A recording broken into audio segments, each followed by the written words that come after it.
Hello friend, সবাই কেমন আছো? আশা করি সবাই ভালোই আছো। আমিও এখন ভালো আছি। তো তোমরা জানোই অনেকেই আমি পুরী গেছিলাম। পুরী ঘুরতে গিয়ে দেখো তোমাদের সাথে একটা মন্দির শেয়ার করছি যেখানে এতগুলো শিবলিঙ্গ একসাথে আছে এবং প্রত্যেকটা শিবলিঙ্গের কিন্তু আলাদা আলাদা নাম আছে। তো তার মধ্যেও কয়েকটা নাম আমার মনে আছে, সেই কটা নামই আমি তোমাদের সাথে শেয়ার করতে চাইছি। তো ফার্স্টেই আমার যেটা মনে পড়ছে কীর্তিনাথ, তারপর বানেশ্বর, শঙ্কটেশ্বর, শঙ্করেশ্বর, অমরনাথ, কালন্দেশ্বর, নীলকণ্ঠেশ্বর, শ্রীকণ্ঠেশ্বর, অষ্টশম্ভু।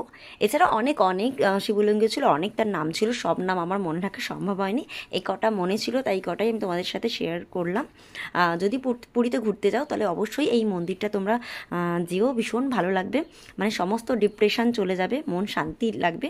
তার পাশেই ছিল আর একটা গোশালা, সেটাও আমি তোমাদের সাথে শেয়ার করে দিই। এই যে গোশালাটাও বেশ অদ্ভুত, ভীষণ ভালো লাগছিল এবং সবাই নিজের হাতে সব ওদেরকে খাবার খাওয়াচ্ছিল। এবার যেহেতু আমি ভয় পাচ্ছিলাম, আমি ভেতরে যেতে পারিনি। তো ভিডিওটা কেমন লাগলো অবশ্যই কমেন্টে জানিও। টাটা।